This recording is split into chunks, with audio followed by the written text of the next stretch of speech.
Welcome to Shovelware Diggers. Our dig team is currently excavating the Softkey Shareware 2000 Hit Games 2 CD collection. You can find a link in the video description containing the entire directory structure of this archive. It's week 29 and this is the selection of games our diggers have come up with. For more information on how to join the dig team, simply head on over to the Patreon page linked in the video description. Now without further ado, let's begin. First up, new digger Jacob Dimmick, also known as Renderer, has dug up WINGAMES /action/HURRICAN. I'm guessing probably some kind of game called HURRICAN or something like that. Interesting, there's a charity.com.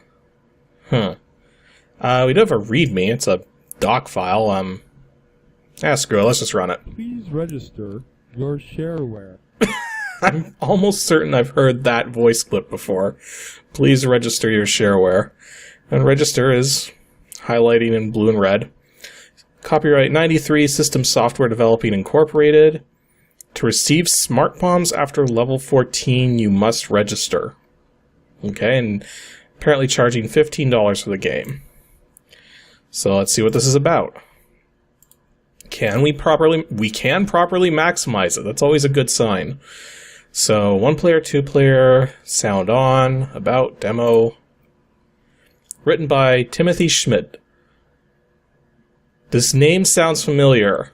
Somebody in the comments remind me if I forget to look into that.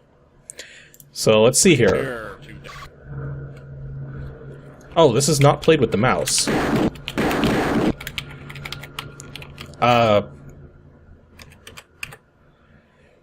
Okay, it's definitely keyboard controls.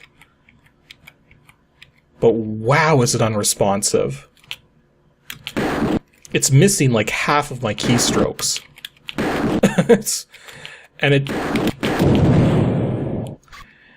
Okay, like, I mean, I understand the style of game. It's kind of like, the Tempest games. Like Tempest 2000 and such, but... Okay, now what do I do? Do I need to use a bomb? How do I do that? Control key. Jeez, this is horribly unresponsive. I mean, I know it looks like I'm doing bad, but... Seriously, it was missing like half of my keystrokes. Only have 7 shots. Yeah, try getting 7 shots out there when half of the spacebar taps don't even work. I am ready to kill button. Okay, how many games would actually have a button like that? Prepare to die. And it gets cut off there too. Probably saying prepare to die or something like that. Look at that, that guy jumped 2 spaces.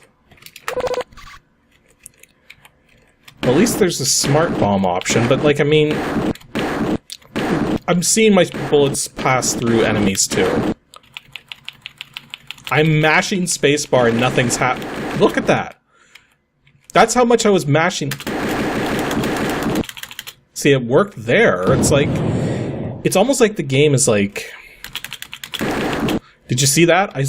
Hear that at least? I smashed the spacebar so much and nothing was happening. Oh. I figured out what's going on. Well, let me just put it in demo mode. And I'll turn the sound off. Okay.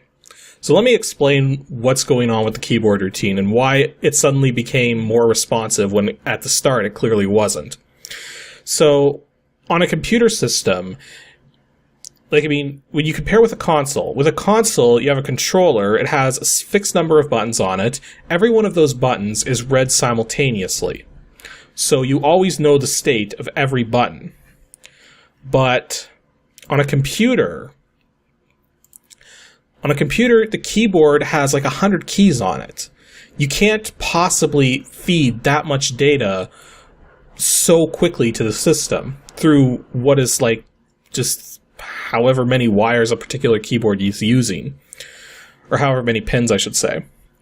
So instead what the keyboard does is it only tells the computer whenever a key has been pressed down and whenever a key has been let go of.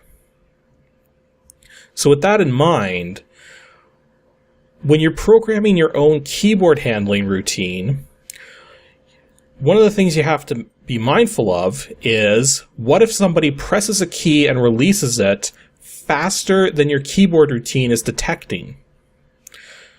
So generally the way you would do a keyboard routine is to make sure that it's running independent of your game logic. There's like no board here.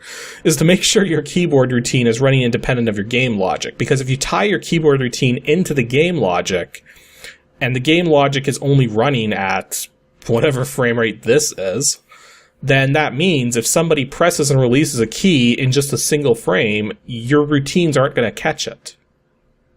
Which means nothing happens. So that's what was going on here. Because let me play this again here. Prepare. If I mash spacebar, see how nothing's happening? But if I hold it, it works perfectly fine. Same with the left and right controls. If I hold them, they work fine. So that's exactly what's going on. So yeah, that's a trap for new game coders trying to make their own keyboard routines. Is you have to make sure that your input logic is separate from your actual game logic. Otherwise, you could easily miss keyboard presses. Let's put it this way, for a Windows 3.1 game, and especially considering the fact that it actually adjusts for the screen size properly, not a lot of Windows 3.1 games do that. So I'm really glad that this is one of the ones that does, especially given its vector line sort of approach to everything. So graphically, this game's pretty decent for a Windows 3.1 title. Just from that... Okay. Just from that perspective. Gameplay-wise, it's just a rip-off of Tempest. But that's not necessarily a bad thing in its own right. The sounds are bland, and there's no music. Like, I mean, a game like this, you shouldn't have, like, gunshot sounds. You should have, like, laser pulse sounds. But then, what do I know? Yeah, this isn't that bad. I'd say check it out if you're at least mildly interested, but this probably wouldn't be something you'd play for hours on end.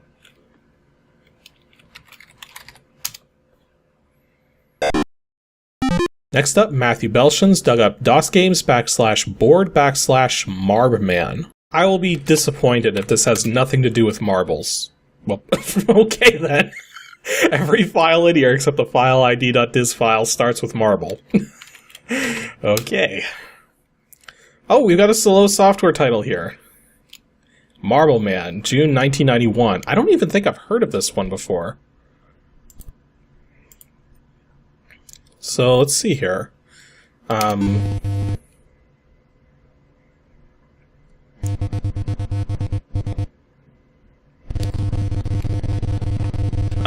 Why is my guy moving like crazy?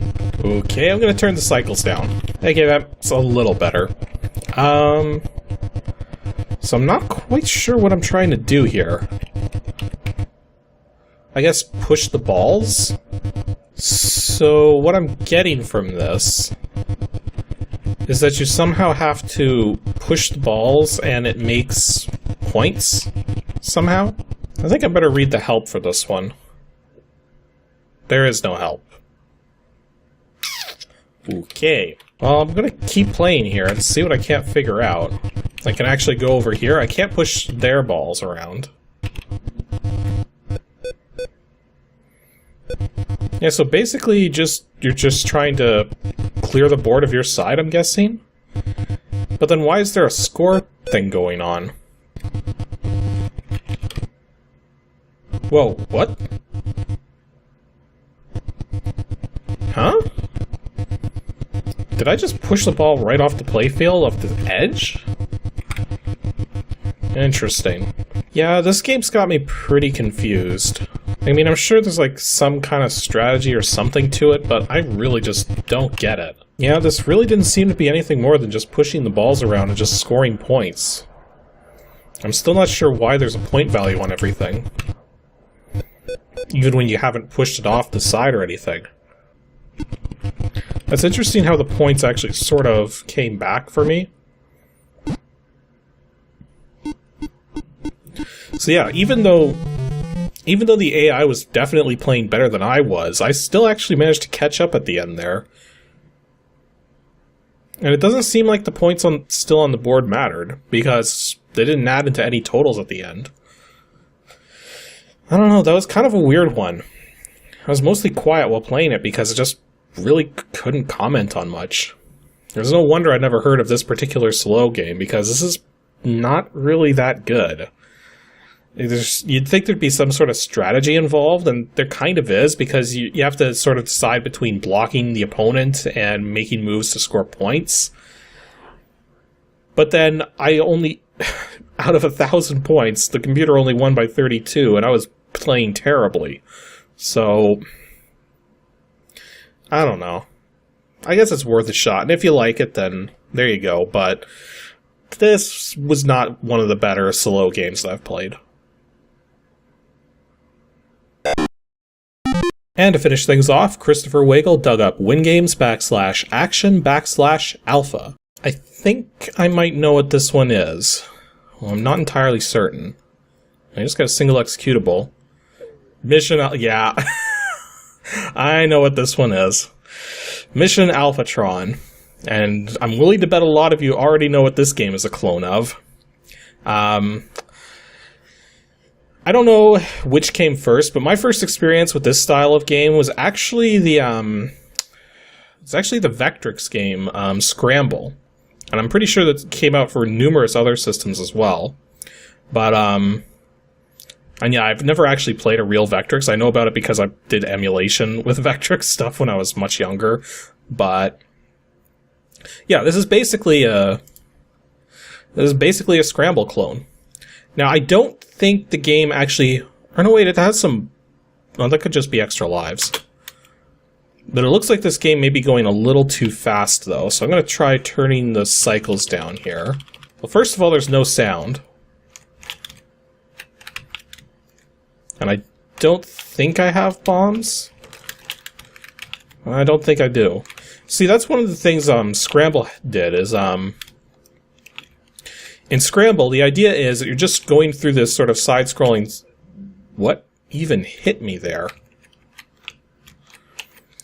You're just going through some side-scrolling stuff with a laser to shoot stuff down, but you also had bombs that you could drop on things, like this stuff down here, so that you could actually just attack ground targets. But that doesn't seem to be the case for this game. Looks like the game is leaving some pixel garbage on the screen from the sprites.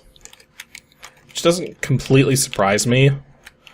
Getting, doing anything sprite-related in a Windows 3.1 game is kind of difficult. It's working, though.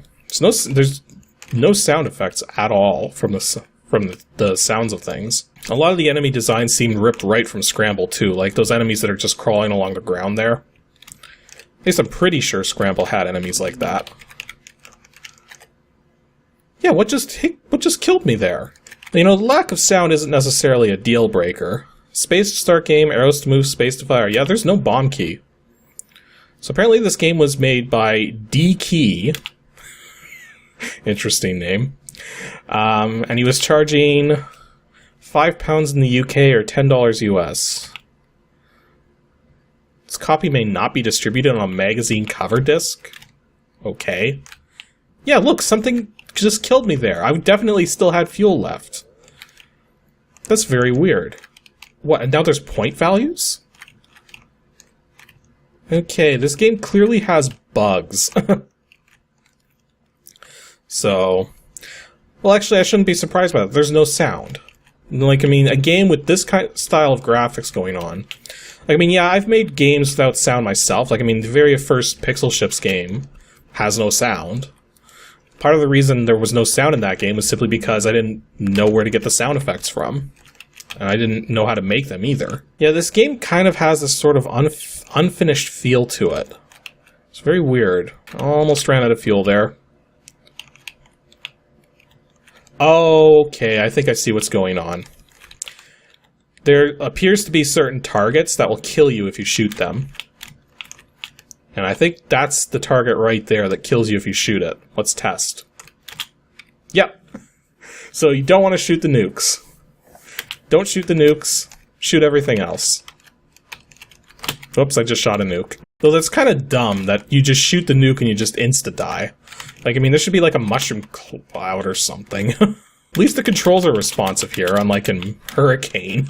See, this is why this game needs bombs, because bombs is what you would use in Scramble to attack the ground targets that are just in too tight a spot to go for with your lasers. Yeah, overall, not a bad game. Definitely has an unfinished feel, and it's just a blatant ripoff of Scramble, so... But then again, we're talking Windows 3.1 here, so... Not a lot of big-name developers were making Windows 3.1 games. A lot of it really was indie stuff. Yeah, this one's not that bad.